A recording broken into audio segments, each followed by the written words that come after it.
I love that my video card's probably crapping out on me. Oh, that sucks.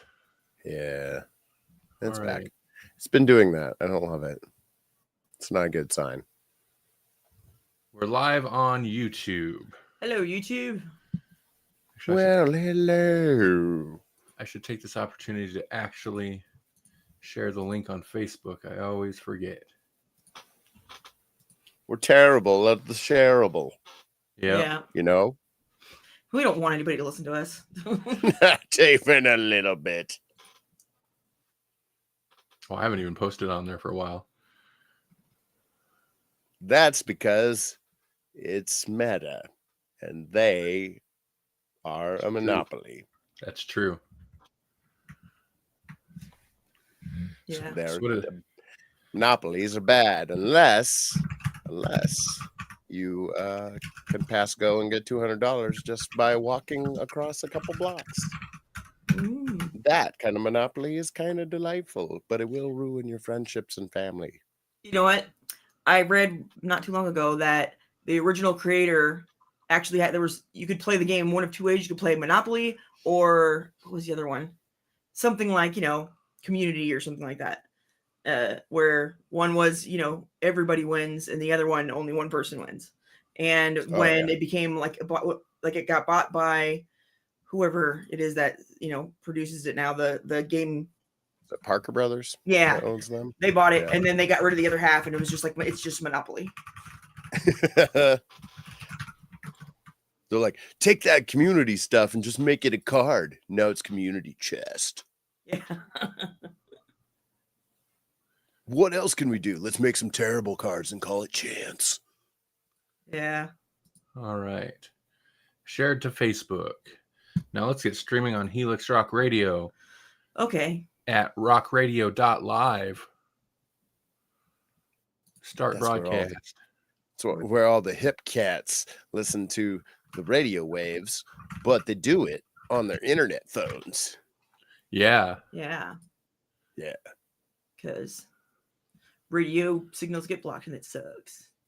That's right. Hey, Helix Rock Radio. We're on you now. We're on you. This is Grawlix. You better just be careful there, mister. Yeah. Okay, we're streaming to YouTube and Helix Rock Radio. It's Grawlix. Wait, how does it go? Welcome to Grawlix Nights, the Grawlix Podcast Live Show. I'm Randy. I'm Melanie. And I'm Jesse. It's legitimately been a couple weeks. It's been a while. Oh boy, howdy. It's been a little while. I don't even know why. Like, I guess I had the flu one time, and then you had like teeth things, dental procedures. Yeah, I was in a dentist last week. I was in a dentist chair was that last week? Yes. Wow. I was in a dentist chair for like an hour. So yeah, I wasn't all about streaming last week. Mm-hmm. That will kill your joy. Yeah. Everything. Yeah. And it's kind of sounds a little funny with gauze in your mouth. Yeah, that's true too. That's true. Yeah. Let's see. Well, how are you two doing? As well as can be expected in the world we live in. Right. Yeah. I don't have the flu. Good. That's good. Nobody cares about this, but I had a doctor's appointment a few weeks ago. And they're like, do you want the pneumonia shot and a tetanus shot? Why would they give me a tetanus shot? I don't know. Is that something they do randomly now? Like well, I mean, once it expires, yeah, you do get yeah, I mean, that's a thing. They do give you tetanus shots. It's like I ain't stepped on no nails. I don't need a tetanus shot. And I think you should get your vaccines. I turned them down on that pneumonia shot. That was the worst shot. A few years ago they gave me one. You've had that before. That's right. It was the worst shot I've ever had. Do you remember? I do. Yeah, real sick.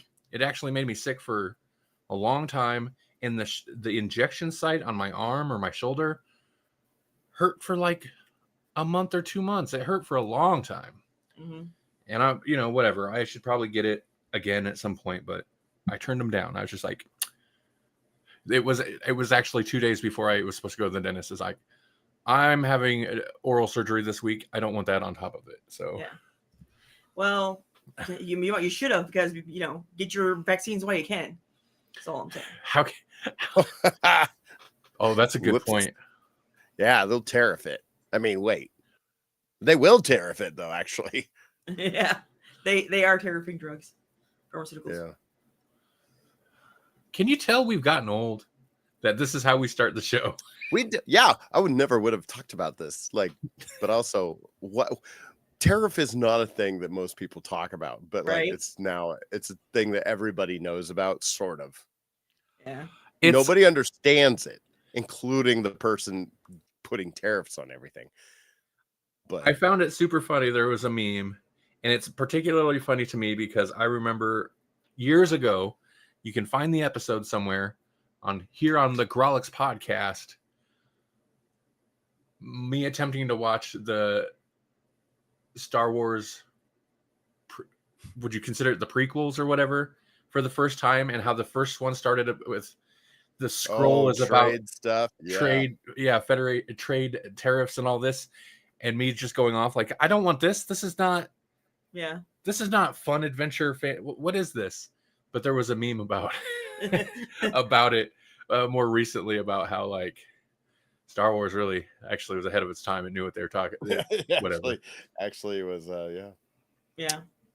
We should have been paying more attention to it, but we just thought it was the dumb one. As you've noticed on YouTube, we're doing audio only stream. I figure you weren't watching anyway, so it doesn't matter. But it's funny because it's true. Some days, hey, I don't hide the view counts on YouTube. You can look at our channel and see what kind of views we get. Some days you just don't want to be on camera. Both of them. Yeah. Especially when you accidentally shave off your beard. It wasn't an accident, but it was an accident after I saw what it looked like. That's when I was like, oh, no, this should not have happened. It was intentional until I saw what it looked like. It do be like that. Yeah.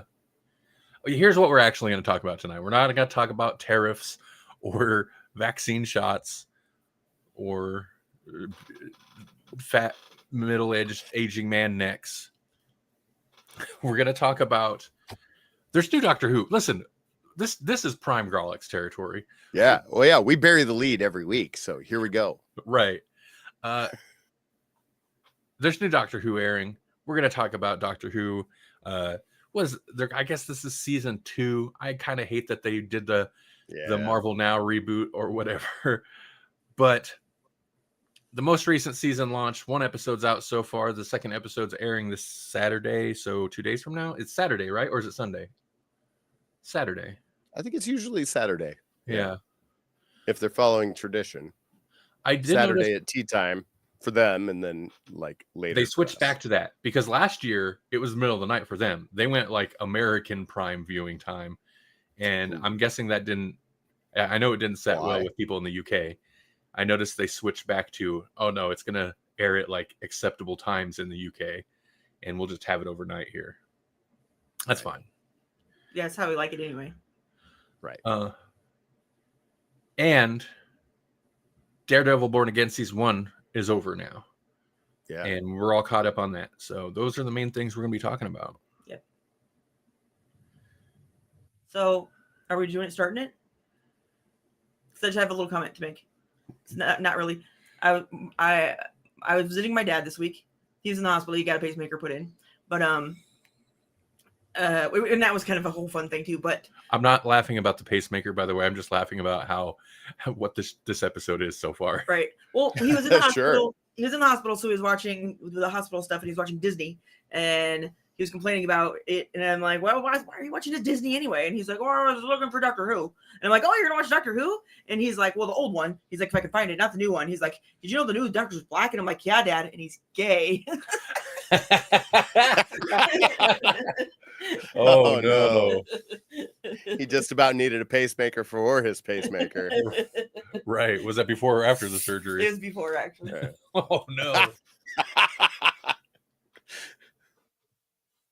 Your dad is one that's complained about. Yeah.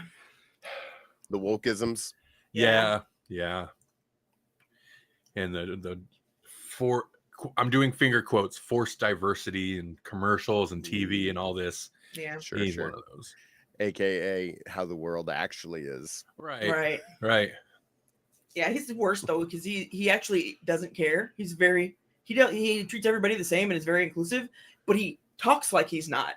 You know what I mean? He acts like he's a bigot, racist, whatever, but he'll let his gay friend have his wedding at the house. You know, I mean, Right. it's just weird. Right. Yeah. It'd be cool if he would vote that way and not the way that he talks. Yeah, I know. We're not talking about politics. No, I'm sorry. Let's move on. No way. Doctor What Who. are we doing? Yeah, Doctor Who. I don't remember what it was. Okay, we're gonna jump right into Doctor. Do we want to do any like what we've been watching, consuming? Jesse, did you have anything you wanted to talk about? I mean, I've been like consuming weird stuff. Like I think I sent you guys a link to Will Wheaton has a new podcast that is basically like he reads a story. It's like sci-fi stuff. Okay. And the first episode was like a really cool time travel one. I wouldn't say it was like full on primer or anything, but it was kind of interesting where it's like it was like a love story, but they have to build a time machine and they have to build it with like the parts that exist in that specific era in the apartment at the time when he goes back in time to meet him. Otherwise it won't work, kind of thing. Okay. So like that very first episode was very cool. And Will Wheaton goes on to talk about how his podcast is basically inspired completely by the LeVar Burton podcast, where LeVar Burton just read to you. And because they were on Star Trek The Next Generation together. So he had to talk to LeVar Burton and be like, dude, I kind of just want to do what you were doing. And he's like, do it. Now do it. So he would push any kind of reading, you would think. Or yeah. So I mean, I listened to that a little bit. That was really fun. And I was telling you guys before the show that I have been watching this. Was it Dropout? It's like its own little streaming service kind of thing. It's like an independent kind of deal. I think it has ties to College Humor, that right. Channel once upon a time, but like now they really just do a lot of like real play D&D stuff. And so like I really got into that. And then they have this game show where it's really just like an intramural thing. It's all these people who play D&D and are like funny people and whatever.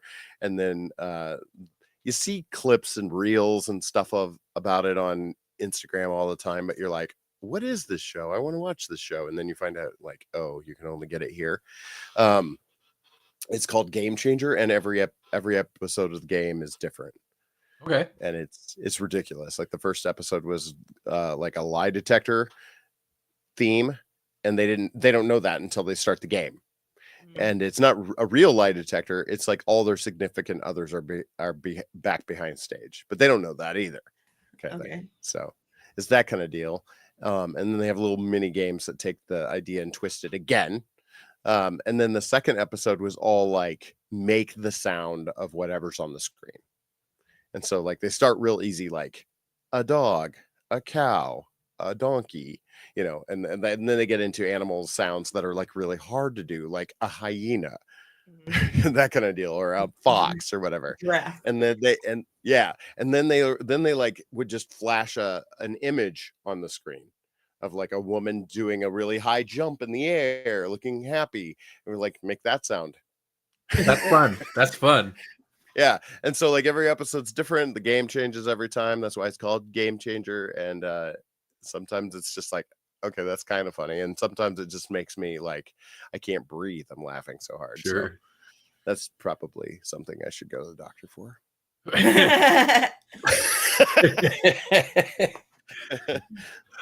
So like those are kind of the things I've been watching that aren't the things we're going to talk about in general. A Foley artist, audio Foley sound game kind of sounds fun. That sounds like a great time. Yeah. We started watching Welcome to Wrexham. That's a very on us thing. Oh, came out. wow. Yeah. Okay. Do you But like it? I mean, it is a very you thing because it's got Ryan Reynolds and yes, what's his name from It's Always Yeah. Sunny. yeah, Yeah. Rob But from they own a share, like a majority share in a soccer team now. yeah. We just started the first episode, and I have not been keeping up onto like how the team's done because it's not. It's Oh, a yeah. thing because of the connections, because of course Ryan Reynolds and Rob McKellany or something. Yeah, Mac. Yeah. We'll call him Mac. I'll call him Mac. It was interesting to me, but I never really sought it out because I was like, it's still like a sports documentary. Yeah.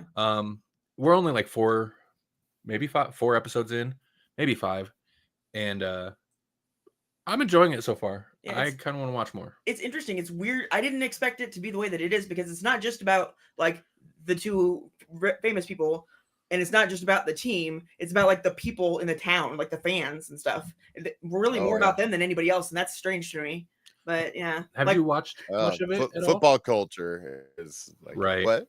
Have you watched it at all, Jesse? I haven't. No, I haven't. I've just seen like clips of it and stuff. And so, I mean, like, actually, it does look like a thing I would maybe watch, but it's like, it's another one of those shows where it's like, it's got a couple seasons in. So, like, I don't know that I want to start it kind of deal. Right. Yeah. I will say, I was telling Melanie, I think part of it that works for me specifically is like, if it was the same scenario, but an American football team, I would have such a hard time getting into it. Right. But football over there, soccer football. Yeah. And their whole system of like leagues, and even though it's and relegation and all the whole thing. Yeah. Yeah. It's foreign enough to me that it's interesting, that it's like, oh, this is a weird system that I have no like awareness of. So it's interesting to me on that level. And then there's weird names for the different leagues. Like there's the Premier League or whatever. And then there's the other league, but they all sound really important. Yeah. Regardless of what league you're in, but one of them is not. Yeah. So it just has like and I'm sure that's part of the system. It's designed that way, but there's like, it's not just like the World Series or the Super Bowl. It's like and American sports has this too, to a point, but there's like just the league thing, being able to get promoted or relegated, like creates a lot of little milestones and checkpoints to really aim for. Yeah. Which is smart. It's smart. It creates lots of like, it's the whole thing of like, don't just focus on this goal. Give yourself smaller tasks, smaller steps to get to, and make each bit so that every win feels like a big deal. Mm-hmm. Smart sports organization. Yeah. But I'm funny, like you guys mentioning, it's basically a sports documentary, reminded me that I did watch a documentary. Oh, on Disney Plus, because I don't know if you know this, 30 years ago, a Goofy movie was born. Oh, I knew there was some type of documentary. Yeah. There's a documentary on it called Not Just a Goof, and it was really interesting and really eye opening. Like there's a lot of things I didn't have any clue about, like how much of it was farmed out to international animation studios. Like a lot of it was done by the French Disney branch or whatever. And then also like Powerline, a lot of the band, the fictional band that they go to see, the whole kind of crux of the film or whatever, for at least for the son, for Max, is kind of got its DNA in Prince. Because Tevin Campbell was like a protege of Prince. Like Prince was actively like, hey, you should check out this guy. And then most of the backup singers for this fictional band are his actual backup singers, Prince's actual backup singers. So I was like, oh, makes perfect sense in hindsight, but like, I didn't know any of that. And then there was this whole thing where they were like, where the one guy was like, you know what? I think we need someone else. I think I'm not buying the Goofy voice. I hate the Goofy voice. So they literally did a version of the Goofy movie where they had Bill Farmer, the voice of Goofy, the current voice anyways, just play it straight. And the poor dude couldn't sleep because he's like, what? They want me to do it, but not as goofy? Like, just as my normal voice? Like, what? Why would they do that? Well, they were like playing with this idea of like recasting Goofy as like Steve Martin, but it's just Steve Martin just doing his voice, but he's Goofy. No. That's so So stupid. they were like, okay, we're gonna record a version that has Bill Farmer just playing it straight, and we're gonna play it for him and show him just how horribly this, like how bad of an idea this is, so they don't go any further down this road. So Wow. they actually, yeah, I was like, there's all sorts of stuff in this documentary where I was like, this is fascinating. And this movie that, it was never like a huge hit or whatever, but it also was kind of a cult favorite for a lot of people. I loved it, but I I don't didn't think see I've it in ever theater. I don't think I've ever seen the whole thing start to finish. I remember Oh when yeah. it came out and it was somewhat popular, but it is one of those movies that people, yeah, people like Oh, it. there's so many there was so many better movies from Disney at that time. Right. This was just them trying to come up with another feature that would be a lot cheaper to make. Like, that's what it boiled down to. The whole idea behind it and the impetus behind it was like, hey, The Little Mermaid's really expensive. So is The Lion King. I don't think Can I we did. make some movies that maybe aren't going to break the bank? Yeah, but they're not going to be as good. Right. Right. It got a theatrical, right? It did get a theatrical, but not a very big one. And then it wasn't performing well, so they pulled it pretty early. It It got most of its second life on like home video. it seemed like a direct to video Disney movie to me. That's what I Right. assumed it. I think I always just assumed that's what it was. Because they would do that all the time. Yeah, they made a lot of Oh, those. sure. That's Yeah. where you get like all the sequels to Aladdin and random stuff, Yeah. Um yeah. Treasure Planet is the best Disney movie ever. Okay, sorry. Planet's the best Disney movie ever. Yes. Hey, Um if you can get a Burger King merch of a movie, it's a pretty good sign. Yep. Like any Batman movie, if you can get a Batman cup, boom. Yeah. Right. Wait, why? I'm pretty sure I got one over there. It's like the Batman Forever Riddler glass mug. I don't even know why Burger King put out glass mugs, because what are you gonna drink from Burger King out of a glass mug? Right, But weird.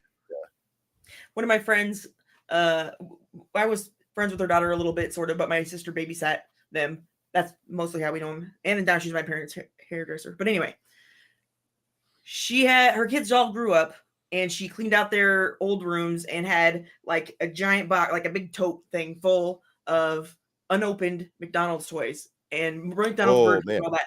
And she's like, oh, all this stuff is just trash. So she tossed it out. Oh, And then no. like a week later, she read an article about how those are worth so much money. And she's like, are you freaking kidding me? Yeah. Yeah. And they were in like mint condition, probably, or Yeah, pretty still in the little close. plastic bags and stuff. Oh man, yeah, those would have been worth so much money on eBay or whatever. Yeah. But you don't know that kind of stuff, Right. because there's so much stuff that isn't worth anything. Mm-hmm. But because it was so disposable, not very many of them left anymore. Right. Yeah.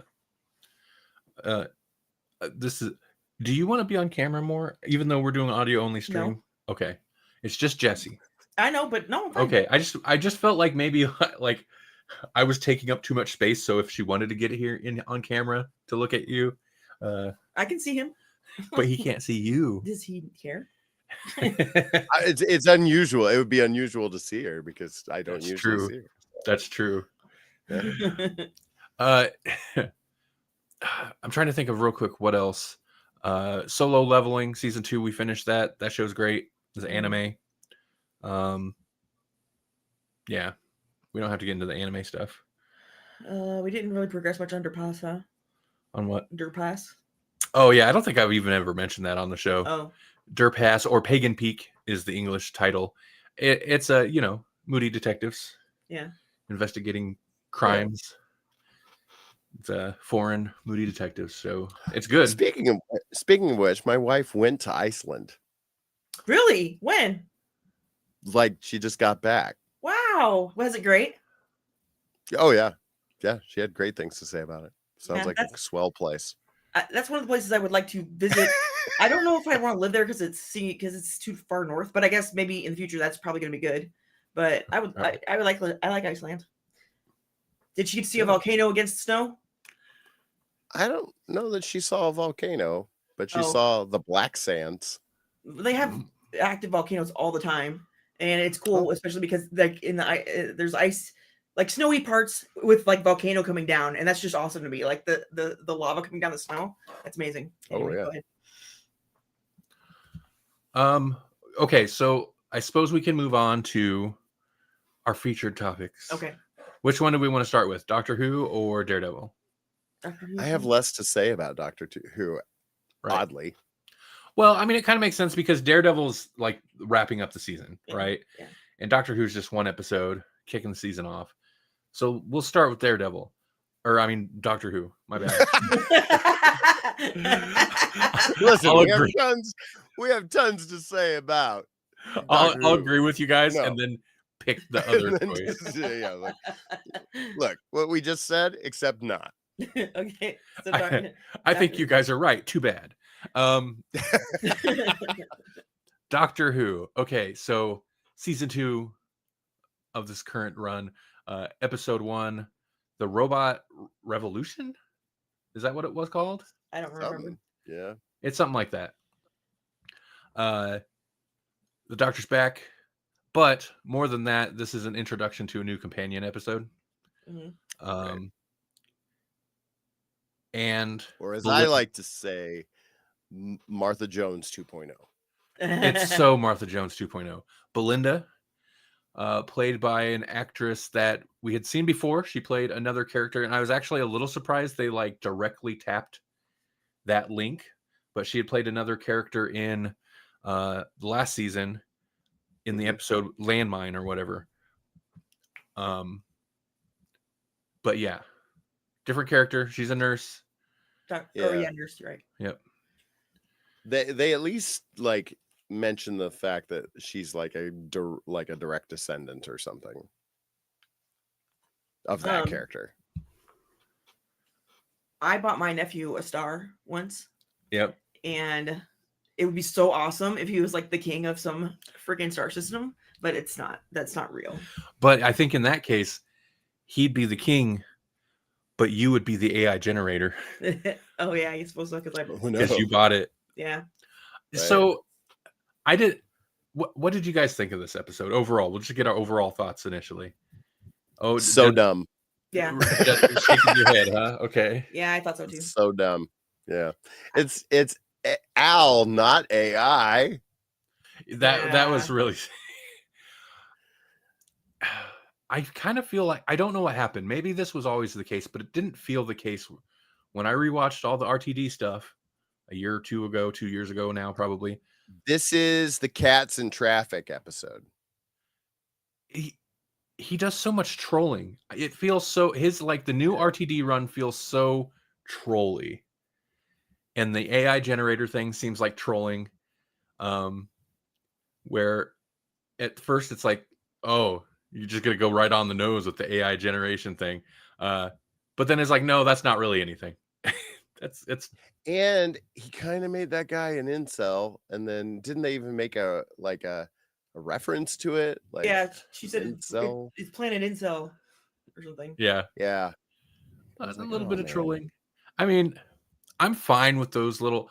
I don't mind the little jabs because it's better than the Doctor turning and staring straight down the barrel of the lens and being like, and he was an incel and that was bad. And in 100 years, all humans are going to be incels if we're not careful.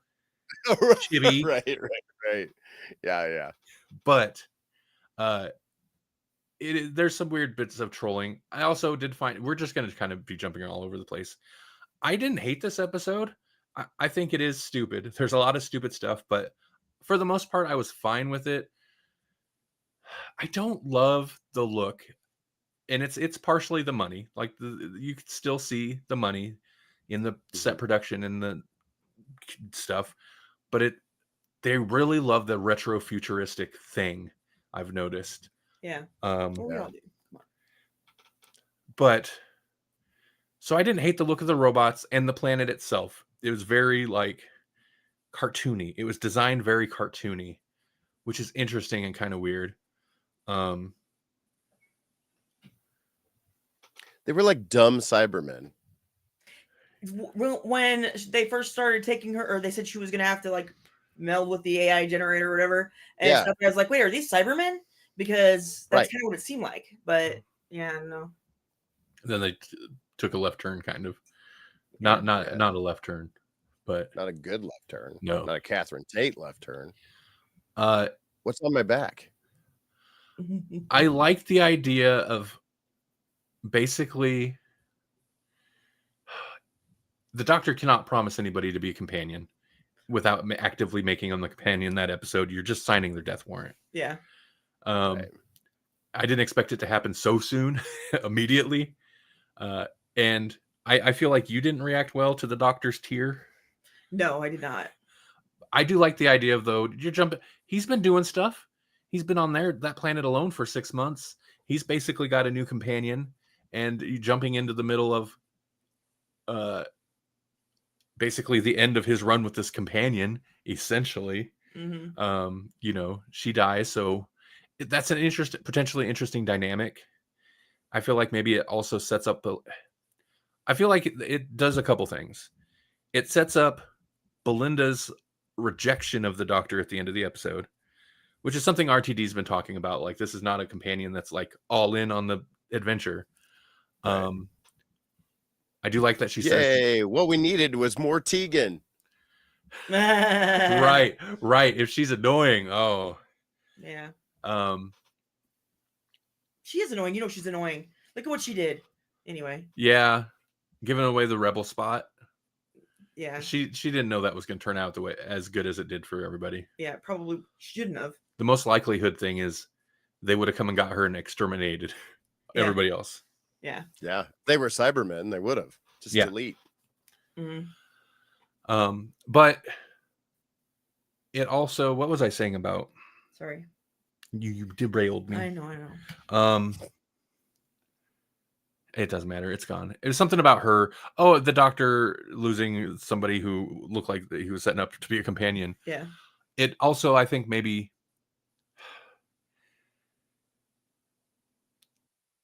reading too deep into it, because at this point, I don't think RTD and the people who are writing it are really thinking that hard about the things that I like to try to pull from these episodes. But it's like, his old dog just died. He's getting real excited for this new dog. Maybe too excited. Maybe he doesn't need a new dog yet. Yeah. And I kind of feel like maybe it plays into that a little bit, like his whole super excitement for a new, and not just a new dog, but like a new companion messiah mystery thing. Yeah. Right. Yeah. Oh man. We can't go home. Oh, yeah. There's a lot. Yeah. There's a lot of contrivance for. That's how the TARDIS works. Also, like, the robots can just take the TARDIS away, and the Doctor's just like, "Oh no." Yeah. Impounded by TARDIS. I'm like, can't you just snap and it shows up now? Like, I don't understand the rules. Yeah. And it'll just like appear around you sometimes for no reason. Yeah. Yeah, I don't get it. Something Melanie mentioned while watching it that I just kind of like wrote off was that she knew the name of his ship was the TARDIS when it first showed up, even though we had at no point seen the Doctor explain to her that his ship was the TARDIS. Yeah. I just wrote it off as like, well, in between scenes somewhere, he probably said it. And I didn't think much of it. But then on Reddit, people were also questioning that. And somebody's like, what do you think that means? And that made me realize. I think that means they had a cut scene and they forgot. They cut a scene out of the script or out of the edit and didn't give it a second thought. RTD, I feel like, I didn't hate this episode. I'm excited for the season. But last season, I think, did a lot of damage to my faith in RTD. Just in the little things of like the little plot holes that he just doesn't seem to care about. He doesn't care. Right. It's like that. The thing you seem to try to foster is viewers diving into conspiracy theory rabbit holes and all this. He seems to really foster that, but then he undermines it where it's just like, well, it could just be like last season where it doesn't mean anything and it doesn't matter. She's just some random lady. Doesn't matter. And he just blows stuff too. Like, didn't he just announce basically that the Ronnie is going to return this season, or is that rumor too? I don't know. There have been a lot of leaks, and apparently some of them seem very credible. I haven't looked into most of them, but there have been a lot of leaks already this leading up to this season. Someone was talking about something, and then I don't even know if that ties to Mrs. Flood or not, but we got Mrs. Flood again, and she does this whole thing where it's like, I'm sorry, lady. Sorry, Belinda. I just happen to be here, and oh yeah, you're being abducted by robots. Yeah. Yeah, I wonder how long they're going to stretch that out. Yeah. Belinda's an ugly name too, by the way. Belinda? Yeah. Well, they're running out of names, I mean, like. Yeah, I suppose. Sorry, Belinda. You already did the Sarahs. Yeah. They did a Mel. They can't do me again. A Ruby, a Mel, yeah, everybody. Yeah. Running out of cool names. Martha. They need to get some more dudes in there. Get some Axels and Rexes. They need to do. I feel like they do need to get some more dudes in there. I don't feel like they're gonna pair this doctor as a one-on-one with a dude companion though. I feel like as progressive as they are, that would be a step too far. They'd be worried about the optics. Can't they just be bros though? I mean, like, can't they just he can have a friend too? Yeah, I think it'd be cool. Yeah, but I'm okay with women companions. You want a little eye candy? I'm not getting it. I mean, if we had Jack Harkness, then sure. There you go. I want to deep into the face of Bo transformation, Jack. Yeah, that's what I want. That's my eye candy. The missing link. Yeah, yeah. Where he's mostly just a big head. Yeah. I want a puffy John Barrowman. That's what I want. I haven't seen him lately, so I don't. Slightly pickled. Right. How's he doing these days? We might not even. I don't know. He probably don't know. Try not to make rude jokes about his age. We're all getting old. Yeah, I know. Right. Yeah, I don't know. I guess I'm with you guys. There's not a lot to say about this episode. There's some interesting stuff, but like really the best stuff is just seeing him on screen again and getting a little bit more of him, because I feel like we still haven't had a lot of him, and so the more the merrier. But also we're introducing a lot of new characters in this, so I don't know that we got too wildly much of him. The best character in the whole freaking episode was the floor polisher. Oh yeah, I mean, he was the real hero. Robot. Yeah. Polish. He's the real hero. And he's the real hero. Is reducing someone to the sperm and the egg, is that not murdering them? That was such a weird time travel thing. Yeah. I really like that sequence because it was like kind of lo-fi in a way. Like it wasn't super crazy effects. Uh-huh. It was like, we're going to put you in this room against this wall and flash some lights at you and cut it together all creepy like. And that was it. I really liked that sequence.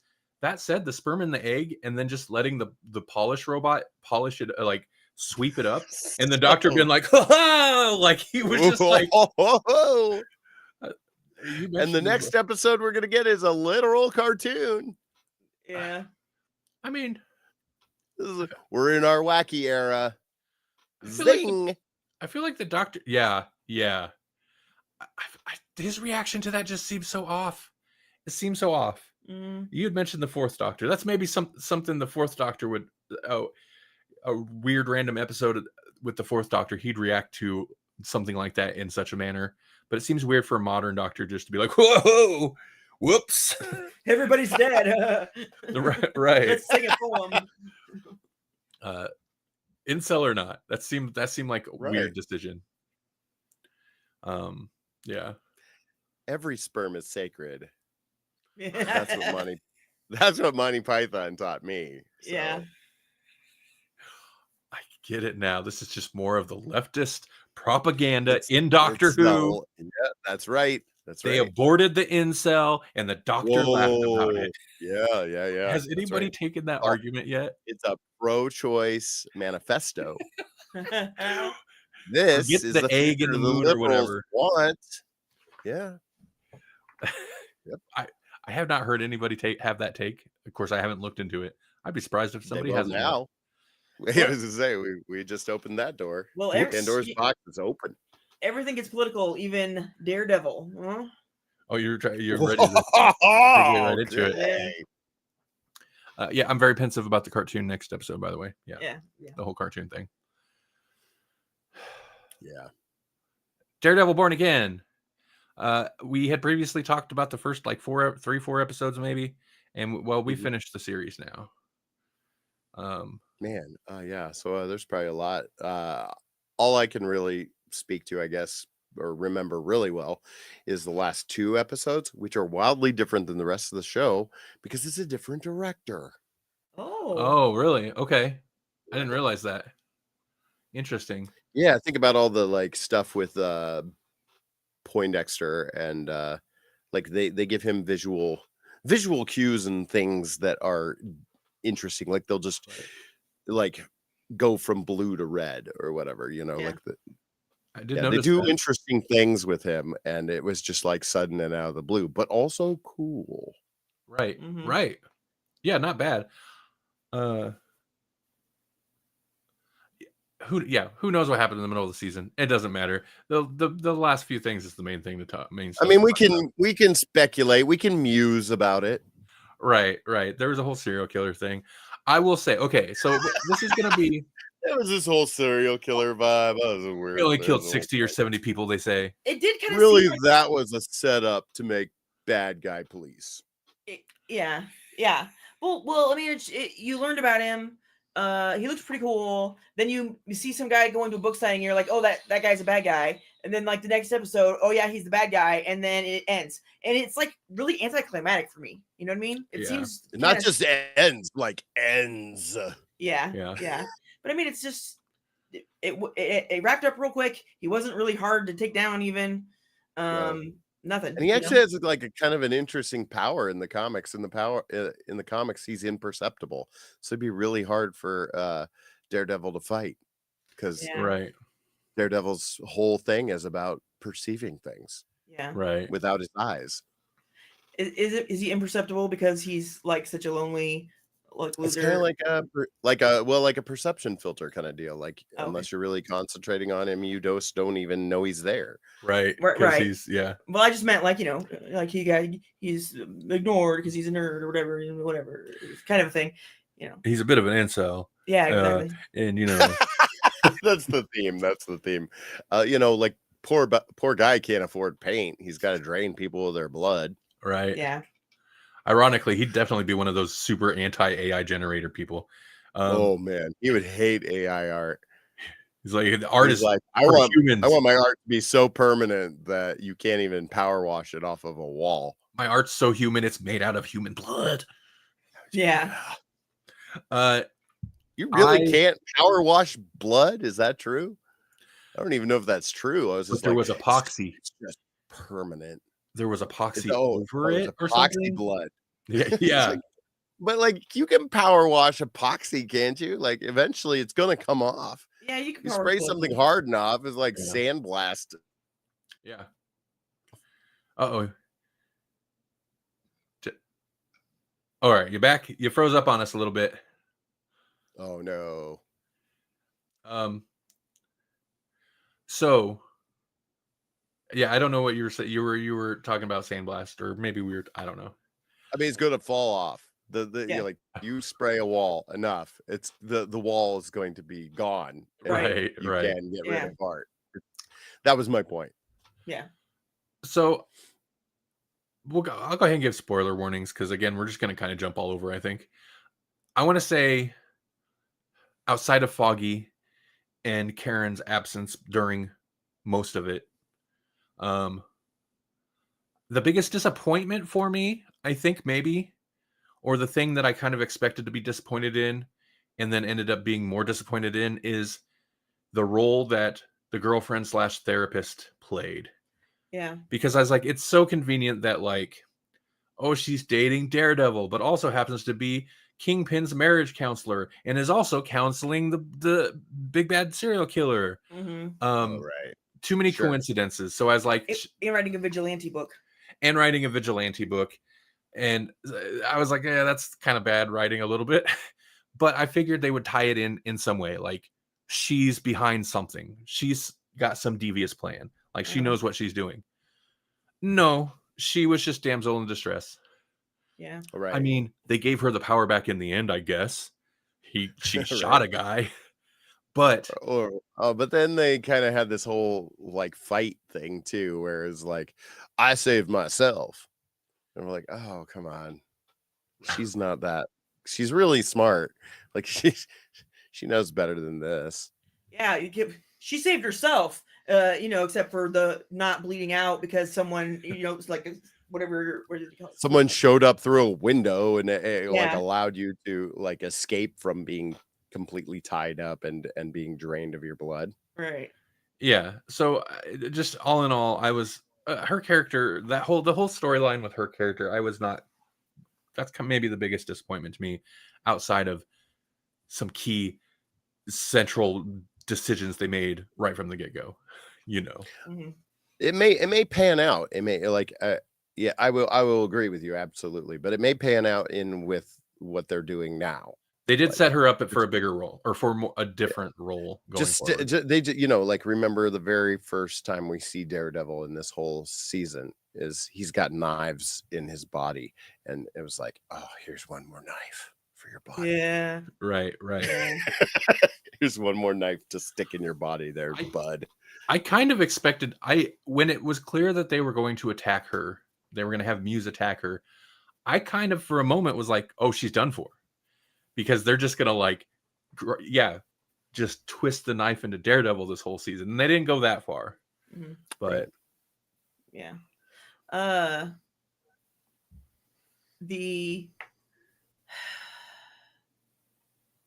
violence or the deaths maybe were so gory, at least in the last couple episodes. Like the captain guy. Ugh. That was the most extreme, I think, of this season for sure, but possibly most seasons of Daredevil, period. Yeah. Well, and that was like the whole like no, really, Kingpin is still just Kingpin. Yes. Yeah. Moment, Yeah. Yeah, but this was the whole car door. This is the whole car door thing. For this series. But they didn't do it in a normal way you'd expect. They did it. No, that's true. Yeah, that was real. That was hard. The gory horror movie fan in me was like, "Holy crap!" Yeah. That's right, pretty extreme even for me. What are you doing? Yeah, and in front of like all the cops, and they're just like, "Yeah, okay, yeah, killer commissioner right in front of us, crush his head. We don't care." That seems. I mean, I know those are bad cops, but even so, that I think it would be rough for them even. Yeah, I'm of two minds of it. I'm like, yeah, I feel like there's got to be somebody in that group who'd be like, oh, no, too far, and like pull a gun. But then looking at just kind of how things are in the world, yeah, I kind of believe that none of them would do anything.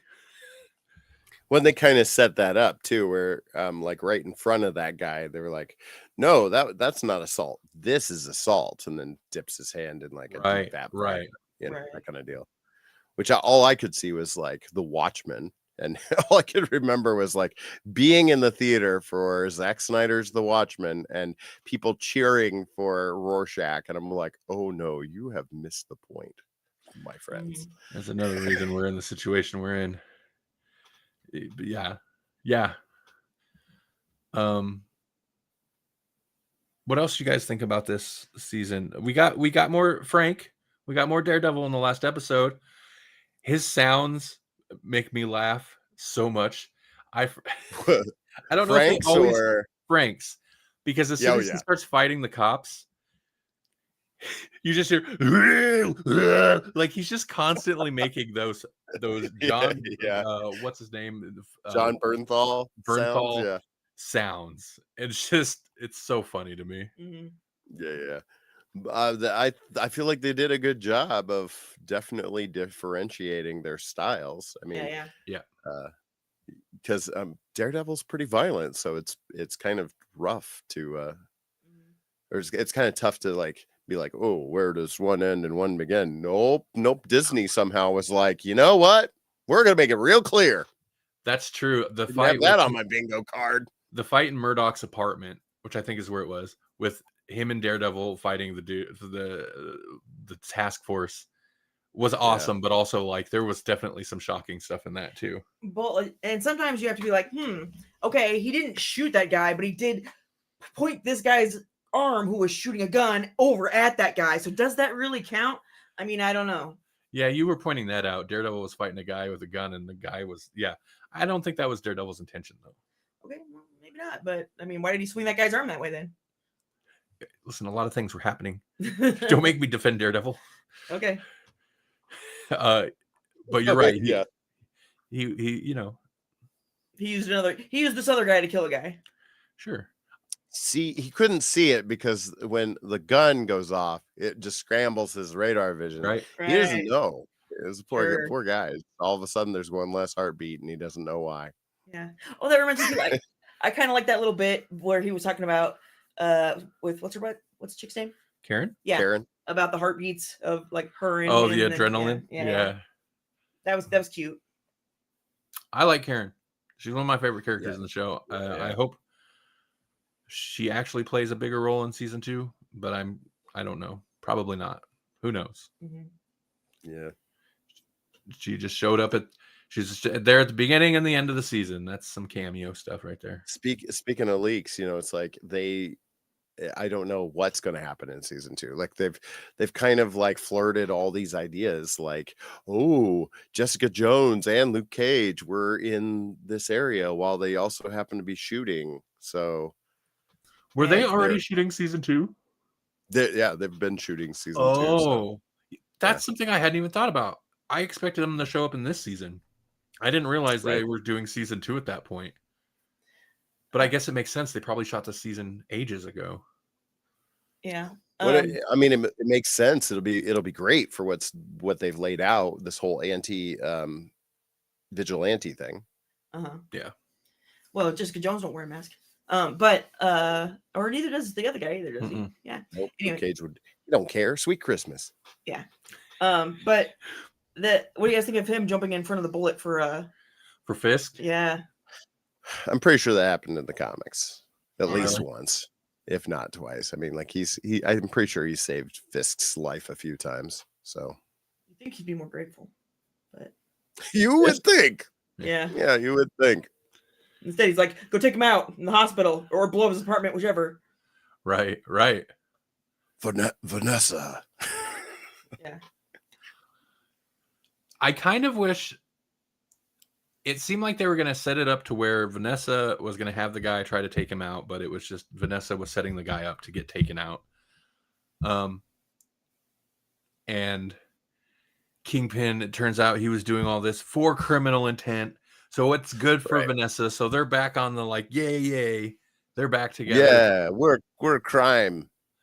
That's what we love. I kind of was hoping maybe there'd be more strife between them. Like she'd really take because that would really mess Kingpin up, I think. If she really took a dark turn against him. Mm-hmm. She still might. Sure. Wait till he finishes building her city-state, and then maybe she'll try to take him out. Yeah, it's its own. It's not even part of America. Yeah, how does that work? This dock. This is Freeport, yeah. Can I just go make a declaration about some stuff and have it be true? Can you do that? Well, if you did it in 1853 or whenever that original one was. Oh, well time travel, I guess.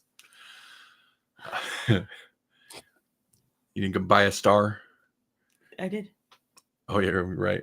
I already have. I must admit, it's not entirely unpleasant to see you. Right. He really affected he's got a very specific cadence now where it's just like, okay, I feel like you got to modulate a little bit more. Oh yeah, he's locked into a very specific thing. Did we talk about almost a Batman voice? Like it's like, okay. Seems a little bit like phoning it into me. we talked about watching those two, Yeah, we did. Charlie Cox and him, D'Onofrio, on YouTube videos. I feel like D'Onofrio did some damage to my personal like view of him on those YouTube videos, because him talking about how he's got the script, and when he's sitting there doing it with the other actors, he's doing the script. He also wrote his own script, which is the script that plays through Kingpin's mind, and so he's also remembering his script, and he's got to remember the script that's written for him to say. And on the one hand, I'm like, well, that's interesting, but just the way he put it, I'm like, that's so pretentious too. And like, he said it sitting next to Charlie Cox, and I feel like Charlie Cox had this look on his face where it's just like, all right, dude. But I mean, Right. yeah, it is kind of weird and maybe pretentious. But I think his point was he didn't like what they were doing with the character, and in order to do that character, he made up his own stuff to justify it in his mind. I think that's kind of what he was going with. Okay, yeah, I can see that too. But he also said something about the Disney version specifically. He's like, Disney's going for a specific thing. So, you know, I work with them I do what they're after with this character. So, like, I think acknowledging that maybe the character's a little bit more, I don't know, a little cheesier, because it is a little cheesier, his performance. Mhm. It's not terrible, but he's very locked into that certain cadence, and he does have his Right. Batman voice. That said, Daredevil needs to adopt some type of Batman voice, because he's just talking to people in his normal voice all the time. That's true. That's true. It's no wonder everybody doesn't know. How does nobody not? You're like, how do more people not know? Right. Yeah. Right. Like, how does Heather not know? Like, she should know long before the dance. Yeah. Oh, you've got a bruise. Oh, what about those stab wounds? What are you talking about? You know? All the scars he's had this entire time. Yeah. Right. Right. Yeah. I like They got those in law school. Yeah. Yeah. There's gonna be lots of problems with his lawyer friend too. He needs to either let her in or quit the job, I think. Right. Yeah. I mean, I like that we're doing the thing where we're like picking apart the like things. Yeah. But I liked it. It could have been so much worse. It was pretty good. Yeah. It wasn't amazing, but it was pretty good. What sucks is I feel like Foggy and Karen, they pull out of the show. Daredevil's there a little bit, but not Daredevil. Punisher's there a little bit, but he's not in it a whole lot. The carryover characters and elements were pretty good. The new characters and like new plot lines they're doing were like, it's okay. Yeah. And that's a little like worrisome, I guess. Yeah. Yeah, because his new lawyer friend is no Foggy. I'll tell you that. Yeah. She's kind of useless, and I don't really care for the detective guy either. He's too judgmental. I don't mind the detective. I think there's a lot of promise with him. He's the like one new character that I think there's a lot of promise with. He's gonna spend the whole time being like, "Oh, you shouldn't do this," and then he's gonna be like, "Oh, I'm too cool for this," whatever. And then he'll change his mind and be like, "Forgive him," and try to help him. It's gonna do it over and over. Well, he's on the new team. He's on the new Daredevil Defenders team, whatever that group is at the end. Yeah.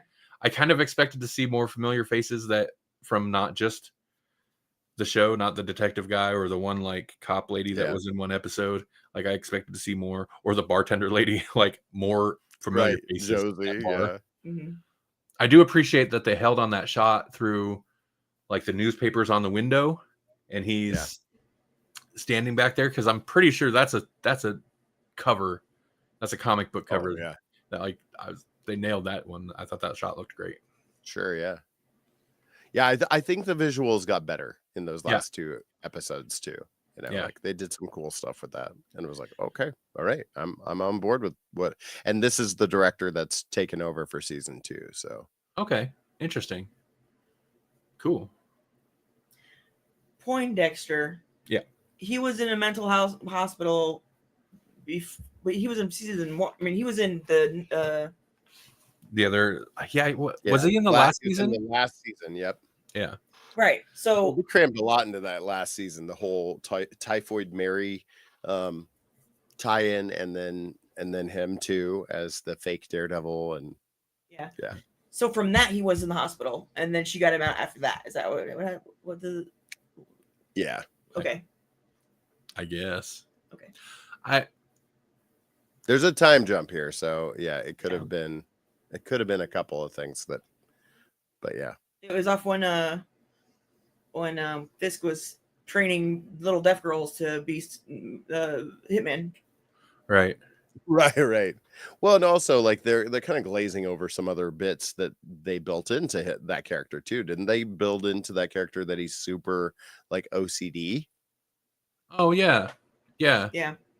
At least in the Netflix show he was. And in Right. this, they just basically went with a straight, he's kind of a sociopath. Yeah. Mm-hmm. It'll kill you with anything. Even his tooth. They went much more comic book Right. related, which is like kind of regrettable because they created something interesting and different with the Netflix show. Yeah. I mean, overall, they did go more over the top with the comic book, some of the comic book elements, but they never push it too far. I don't know that I want to necessarily rewatch the original Netflix series now. I guess I'd rather just watch the same episodes of It's Always Sunny in Philadelphia over and over every night. Why wouldn't you? But I should revisit them.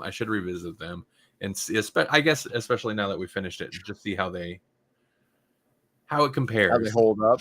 Yeah. I just know the pacing's. I hate to complain about new shows like 8-9 episodes. Oh, that's not enough episodes. But then like complain about the pacing of the Netflix series being slower because they had more episodes per se. I don't know. We'll see. Sure. Maybe I'll do a follow up on that. It went real quick. It did go real quick. Everything should be like old anime where there's like 25 episodes a season. Well, I agree. I wish there were more episodes a season, but not stretched out. Yeah. Not where they're waiting for the manga to come out with a new volume, Right. and they're just like turning the wheels. No, I get that, but there's just so much. Right. There's so much that it's amazing. Yeah. You know what else is amazing? What? Pharmaceuticals. And Do you need light? Yes, please. And the tariffs on them. Well, there are tariffs, or there were. I don't know if it paused or not, but anyway. Hold on, give me a second. Okay, so hold on, give me a second.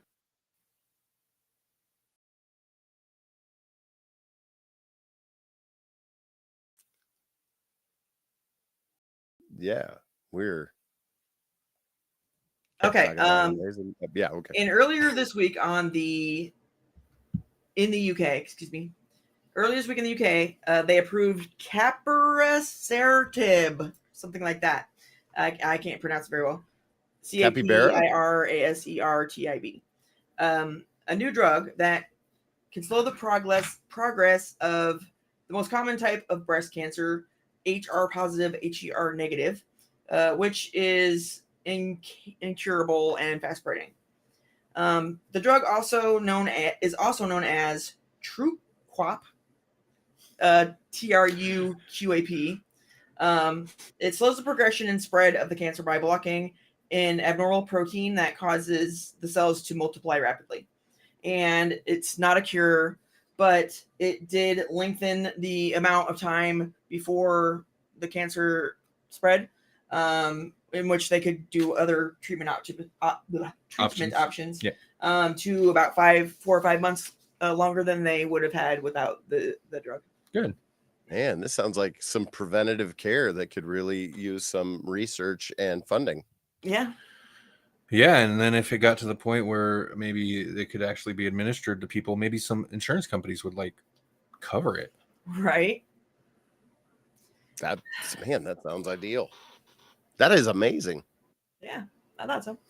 So there hasn't been a whole lot of sciencey news out lately, besides the fact that science is being cut. So as I say, that's weird. I wonder why we're getting less cool science stuff. Yeah. So. Yep. So are you guys doing anything lately? Like coming up? No, you're doing great.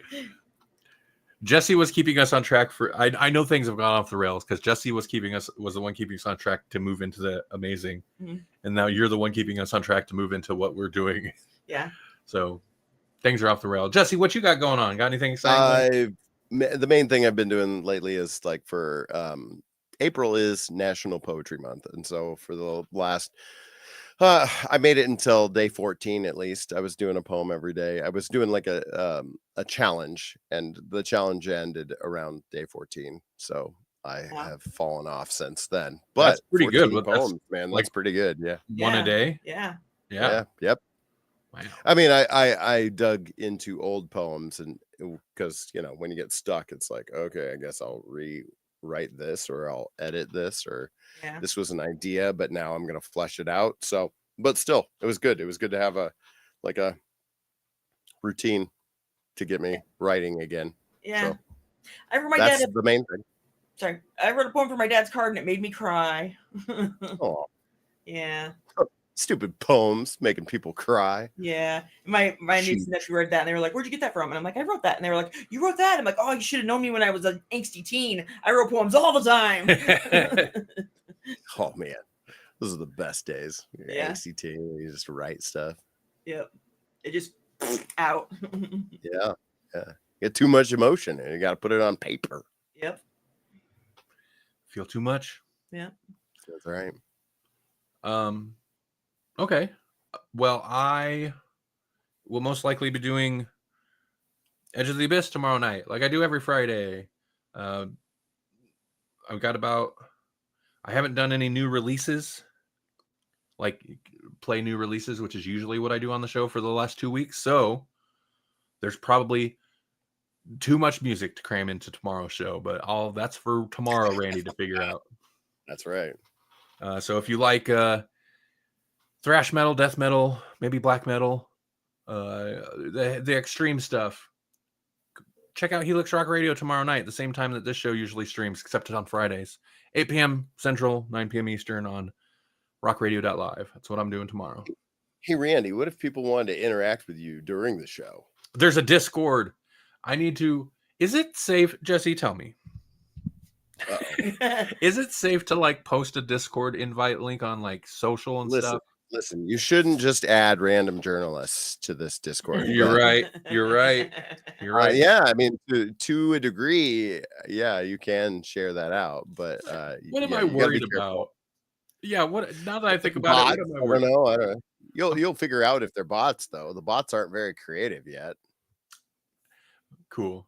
You know what? If there are, it'll just look like there's more people in there, right? Yeah. Well, and I think you can create Discord invites that have like a time sensitive thing. So I think it can be like, this was good for today or a couple days or whatever. So yeah, I'll make sure the link's available probably on Blue Sky and on abyss.show. That's my website for it. And the idea is so that if you're listening to the show, you can also chat. I'll be in there. We can text chat. We can put some more plans in there. You can distract him from what he's supposed to be doing. Right. Yeah. That's the best part. Yeah. Right. Sometimes it makes it on the show when it's not pre-recorded. Yeah. That's the best thing for me to do is distract myself with live chat during a live stream. Grawlix has shown that's been a winning game plan. Wildly successful. That's just a formula for success. Right. Anyway. Yeah. I suppose it's time to wrap this up. Yeah. I thought you were going to start busting into like. I love our signature. Yeah. Yeah. In the future. Wait, no, that's not right. We don't do that anymore. And that's at the beginning of the show. Yeah.